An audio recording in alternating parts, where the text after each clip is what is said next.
फिर आप मुझे आकर एक कहानी सुनाएंगे। आपको पता है इतने बड़े आलिम थे, गांधी साहब से हज़ारों गुना ज़्यादा अरबी जानते थे इमाम शाफी रहमा, और उन्होंने 25 दफ़ा कुरान मजीद पर फिर जाकर इजमा की दलील उससे निकाली। वो कहाँ लिखा हुआ है भाई? ये खुद इमाम शाफी के बारे में कहाँ लिखा हुआ है? उनकी किताब है रिसाला, इजमा पर गुफ्तगू की है, वहाँ कोई इस तरह की बात जिक्र नहीं, ये आयत तक जिक्र नहीं की वहाँ पर उन्होंने। अल्हम्दुलिल्लाहि रब्बिल आलमीन वस्सलातु वस्सलामु अला सय्यिदिल अंबिया वल मुरसलीन अम्मा बअदु फ़अऊज़ु बिल्लाहि मिनश शैतानिर रजीम बिस्मिल्लाहिर रहमानिर रहीम वमन युशाक़िक़िर रसूल मिन बअदि मा तबय्यन लहुल हुदा व यत्तबि' गैर सबीलिल मुअ्मिनीन नुवल्लिहि मा तवल्ला व नुस्लिहि जहन्नम वसाअत मसीरा। सदक़ल्लाहु मौलाना अज़ीम। कुरान और सुन्नत की रोशनी में ये बात बिल्कुल वाज़ेह है कि उम्मत का इजमा हुज्जत है, दलील है, और उम्मत मुस्तफ़ा अला साहब सलातो व तस्लीमात वो गुमराही पे जमा नहीं हो सकती।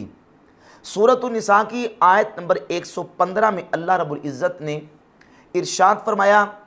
और जो हिदायत का रास्ता वाज़ेह हो जाने के बाद रसूल की मुखालफत करे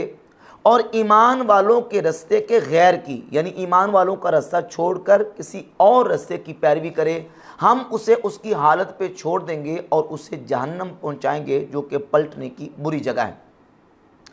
अल्लाह रब्बुल इज़्ज़त ने इस आयत मुबारका में ईमान वालों के रास्ते को छोड़ने वाले के बारे में जहन्नम की वईद इरशाद फरमाई कि अल्लाह रब्बुल इज़्ज़त उसे जहन्नम में फेंकेगा जो ईमान वालों के रास्ते को छोड़ेगा।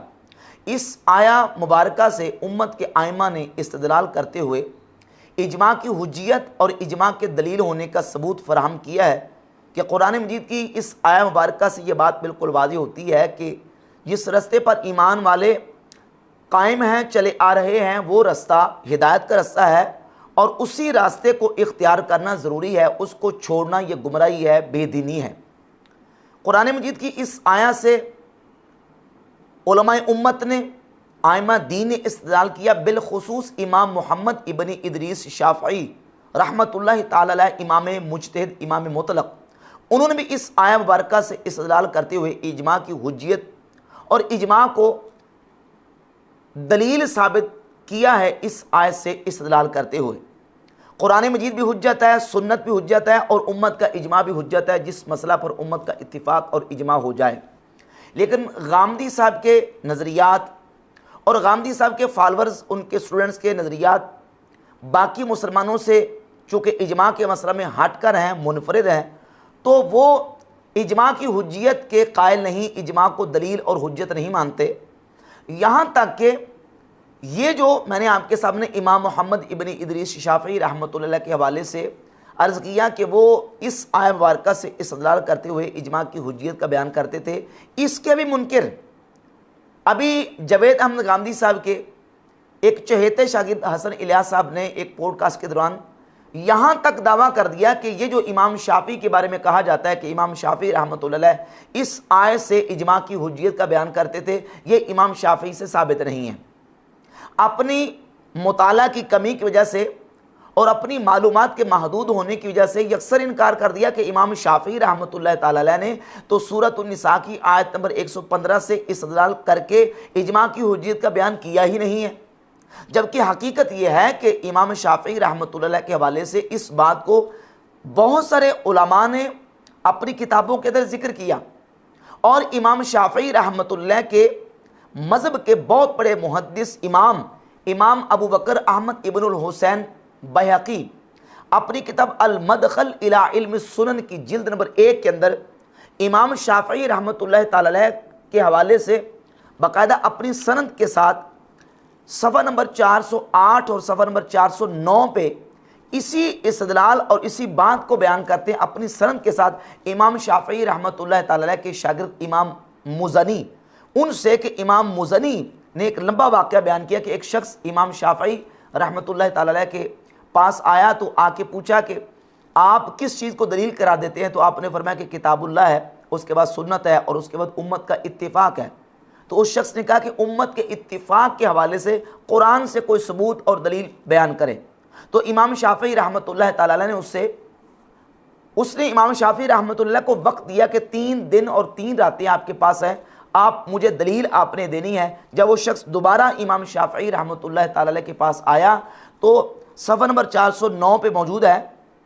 कि इमाम शाफ़ई रहमतुल्लाह ताला अलैह ने उस शख्स के सामने सूरतुन निसा की आयत नंबर 115 यही आयत पढ़ी, वमन युशाक़िक़िर रसूल मिन बअदि मा तबय्यन लहुल हुदा व यत्तबि' गैर सबीलिल मुअ्मिनीन नुवल्लिहि मा तवल्ला व नुस्लिहि जहन्नम व साअत मसीरा। इसी आयत को पढ़ के इमाम शाफ़ई रहमतुल्लाह ताला अलैह ने इजमा की हुज्जियत का बयान उस शख्स के सामने फरमाया। क़ालल फ़रियाबी क़ालल मुज़नी अबिर रबी, फ़रियाबी अबू सईद मोहम्मद बिन उकैल अल फ़रियाबी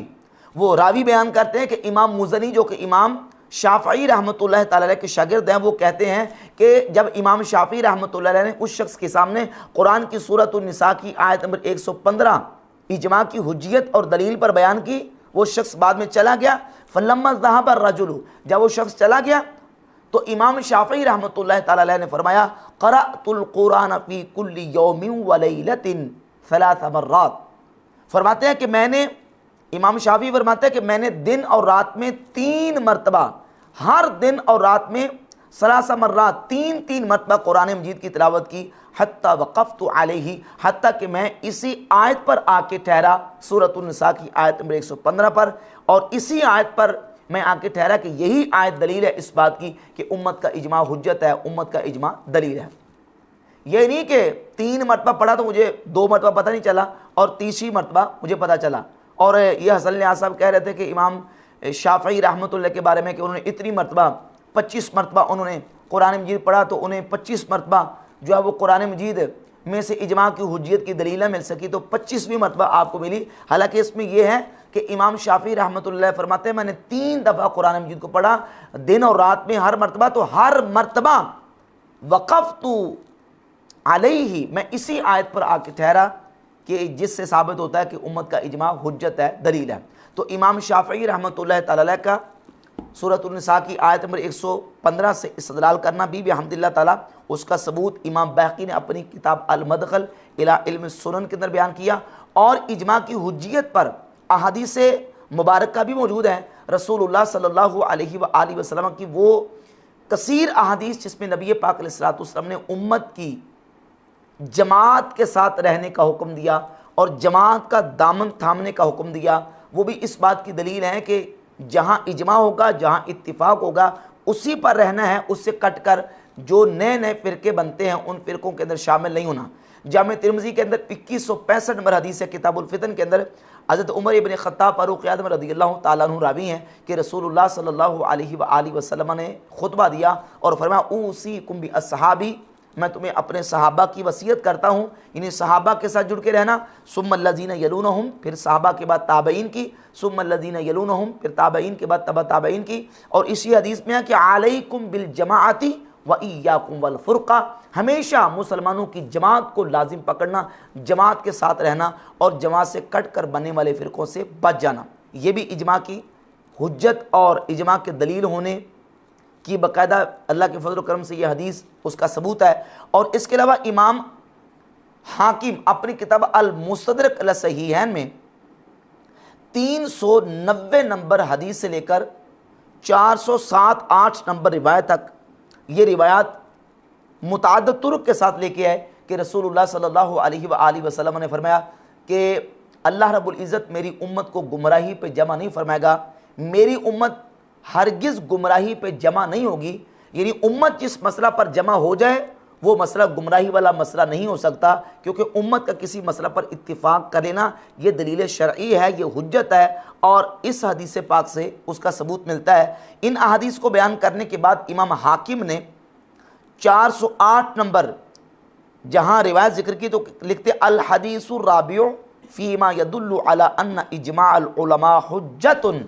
इमाम हाकिम कहते हैं कि यह हदीस इस बात की दलील है कि उलमा का इजमा हुज्जत है, उलमा का इजमा दलील है। और नबी पाक सल्लल्लाहु अलैहि व आलिहि वसल्लम की दीगर अहादीस से मुबारका जिसमें रसूलुल्लाह सल्लल्लाहु अलैहि व आलिहि वसल्लम ने उम्मत की जमात को लाजिम पकड़ने का हुक्म दिया, वो भी इजमा के हुज्जत होने की दलील है। और सूरह आले इमरान की आयत नंबर 103 जिसमें अल्लाह रब्बुल इज़्ज़त ने इरशाद फरमाया वअतसिमू बिहब्लिल्लाहि जमीअन वला तफर्रकू,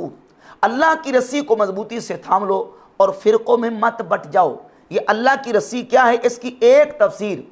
सैयदना अब्दुल्ला इब्न मसऊद रदियल्लाहु ताला अन्हु ने बयान फरमाई, जिसको इमाम अबू जाफ़र मोहम्मद बिन जरीर अत-तबरी अल-मुतवफ़ा 311 हिजरी अपनी किताब तफसीर तबरी या तफसीर इब्न जरीर भी कहते हैं, तफसीर तबरी भी कहते हैं, इसमें सैयदना अब्दुल्ला इब्न मसऊद रदियल्लाहु ताला अन्हु से तफसीर बयान करते हैं, वअतसिमू बिहब्लिल्लाहि जमीआ काला अल जमाआ। अब्दुल्ला इब्न मसूद फरमाते हैं कि हब्लुल्लाह से मुराद जमात है, मुसलमानों की जमाइयत है, कि अल्लाह की रस्सी को मजबूती से थाम लो। अब्दुल्ला इब्न मसूद फरमाते हैं कि माना यह है कि मुसलमानों की जमात को मजबूती से थाम लो और जमात के साथ लगे रहो, उम्मत के अकठ के साथ लगे रहो और फ़िरक़ों से बच जाओ, उम्मत की जमात को ना छोड़ो, छोड़ने से बच जाओ। इस आयत मुबारका की तफसीर से, और यहाँ ये याद रहे कि सहाबी रसूल का कुरान की तफसीर करना इमाम बुखारी और इमाम मुस्लिम के नज़दीक उसूल, इमाम हाकिम ने अल मुसद्दिक़ में बयान किया कि तफसीर सहाबी इंदहुमा मुस्नदुन। इमाम बुखारी और इमाम मुस्लिम कहते हैं कि सहाबी का कुरान की तफसीर करना वो मुस्नद करार पाता है, यानी गोया के सहाबी रसूल ने कुरान की ये तफसीर अपनी तरफ से डायरेक्ट अपनी राय से नहीं की, बल्कि रसूलुल्लाह सल्लल्लाहु अलैहि वसल्लम से सुनी है, तो हुजूर से सुन के उन्होंने किया, अगरचे उन्होंने नबी पाक सल्लल्लाहु अलैहि वसल्लम का दरमियान में जिक्र नहीं किया, क्योंकि कुरान की तफसीर बिल राय, ये बिल इत्तिफाक वल इजमा हराम है। किसी को भी अपनी राय से कुरान की तफसीर करने की इजाज़त नहीं शरीयत ने दी। और अब्दुल्ला इब्न मसूद रदियल्लाहु ताला अन्हु तो वो हैं कि जिन्होंने कुरान डायरेक्ट रसूलुल्लाह सल्लल्लाहु अलैहि वसल्लम से पढ़ा। सही बुखारी के अंदर 4999 4999 नंबर हदीस है। नबी पाक सल्लल्लाहु अलैहि वसल्लम ने फरमाया, खुजुल कुरान मिन अरबा, मेरे 4 सहाबा से कुरान सीखो। मिन अब्दुल्ला इब्न मसूद, चारों में से पहला नाम हुजूर ने अब्दुल्ला इब्न मसूद रदियल्लाहु ताला अन्हु का बयान फरमाया। और इसी तरह सही बुखारी में 5000 नंबर हदीस है। अब्दुल्ला इब्न मसूद रदियल्लाहु ताला अन्हु फरमाते हैं कि अल्लाह की कसम है कि सहाबा इकराम जानते हैं मैं कुरान को सबसे ज़्यादा जानने वाला हूँ, क्योंकि मैंने कुरान की 70 से ज़्यादा सूरतें रसूलुल्लाह सल्लल्लाहु अलैहि वसल्लम के मुबारक मुँह से सीखी हुई हैं। तो अब्दुल्ला इब्न मसूद ने कुरान रसूलुल्लाह सल्लल्लाहु अलैहि वसल्लम से सीखा। हुजूर ने अपनी उम्मत को अब्दुल्ला इब्न मसूद से कुरान सीखने का हुक्म दिया। अब्दुल्ला इब्न मसूद सूरह आल इमरान की आयत नंबर 103 वअतसिमू बिहब्लिल्लाहि जमीअन वला तफर्रकू, हब्लुल्लाह की तफसीर बयान करते हैं कि हब्लुल्लाह से मुराद मुसलमानों की जमात है, यानी जमात के साथ तुम लगे रहो और जमात को मजबूती से थाम लो और जमात से कट कर बनने वाले फ़िरक़ों से बच जाओ। ये तफसीर भी और दीगर अहादीस तय्यबात भी। और कुरान मजीद की सूरह आल इमरान की आयत नंबर 115 का जो मकाम है वयत्तबि गैर सबीलिल मुमिनीन, इन तमाम दलाइल से ये बात बिल्कुल वाज़ी होती है कि उम्मत का इजमा हुज्जत है, दलील है, और जो इजमाए उम्मत का मुनकिर है वो राह हिदायत से भटका हुआ है।